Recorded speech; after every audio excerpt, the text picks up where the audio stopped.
Hey everybody, and welcome back to another little update on Lost in the Wildwoods. So far, it looks pretty much exactly the same as where we left off last time, but strange things have happened. We have a player character. He's a little floating cloak with eyes. It's cute, and self-animating, so I don't have to animate it myself. And this is the same. So, I haven't really worked on it that much, but I just figured like I'd put a video out with some of the big sort of testing things, like just, what's that term, like a proof of concept for forced perspective in LODs. So as you can see, the trees off in the distance are kind of shifting and fading in and out of each other, because instead of just having one tree go to a lower poly count for distant stuff, which is helping performance quite a lot, I guess. The editor doesn't seem to have any problems with it, neither does this with zero LODs, but somebody's smaller computer might.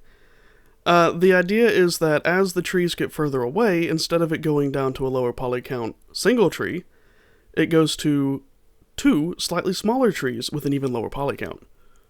And the third LOD is three even smaller trees with a lower poly count, so that it looks like they're even further away than they actually are just by changing the size of them. This kind of came about with the render distance from Sonus Etheria, making the world look bigger with trees not being drawn on top of mountains, as I struggle up to climb one. The world looked bigger with bare mountains, and whenever you put the trees on them, all the same size, you had a frame of reference for how small the world actually was, even though it was physically larger than Skyrim. But that's beside the point. Ooh, you got the shiny rocks. Very nice. You don't see that very often. But the idea is to kind of fake it by making you can see off in the distance there. Unfortunately, I've disabled the zooming thing for reasons, but I'll zoom in on it here. They're just sort of chunky and smaller. The house is the same size. But as I walk closer to the trees down there, oh god, I'm falling off the side of the mountain. I was trying not to do that, but as you walk closer, you can see that now we've got trees with leaves on them and things, and they're a little bit bigger. And as we get even closer, the shadows start to come in. I need to change that, but there we go. They fade up into larger trees, so that's what the woods are actually like. If we walk through these denser ones, I need to grass this area, and yes, I have done it in the wrong order. I should have grassed first. But I'm still looking at some like ground cover objects that are, unless this is the same area that I struggled to get at before. But I need to make some ground cover objects to make the woods look a little bit more full. Because one of the problems that I'm having right now is that the grassy woods are fine and all, but it begins to look a little bit like those things, bumpy. It begins to look a little bit like intersections on a highway that have been groomed. Which, I mean, mind you, look nice, but it's not really what I'm going for. And you can see in areas like this, the grass over the kind of dirt area just looks like, a little bit funky. There's some funkiness going on. But that's just going to be like tuning stuff. Probably going to I want to see if I can smooth out the movement of this character, because it's a little bit mechanical. And the flowiness of the cloth is not that, so it's like, what are you? And I want to figure out what's curling the tip of the cloak whenever you jump, because it's curling under itself, which is strange. Now, if I come over here to the portal, this is new, I believe. I can't remember if the portal was here in the last one, but regardless, we have a portal under the same aesthetic as the rest of it, has perfect timing with it turning nighttime. You can see the glowiness of it and the glowiness of the orb.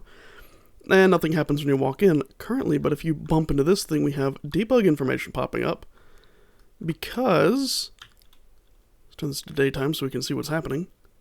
Oh yeah, my eyes glow. It's very nice. Oh yeah, is it up? Oh yeah, I added a moon. I completely forgot to mention that I've added the moon. That's a nice touch. And it's like in the distance and everything, so it's like out of atmosphere. I haven't enabled moon phases yet, but I think that shouldn't be that hard. So if we go and pick up our ball again, Hazorb, not Hazorb, Hazorb, character tags. We can walk up to this thing and there it is. We put it in the socket. And now the thing's on. We've got glowy light. Soft glowy light. Little particles. Fuzzy little particles. Particles that happen to be exactly the same as these particles, but moving in a different direction. I might actually turn these on at this point. I need to work with the firefly particles a little bit because, like, well, as we can see here, I just jumped out of them. They get a little bit weird, but they look really nice in certain applications, but they get busy in the distance. But that's beside the point. We have a portal now. Where's this portal going to take us? Watching my brother die. Get up, you fool. Get up. Wake up. Wake up! Wake up!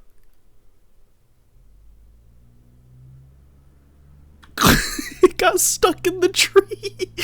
Let me just hit Owen. I'm blind.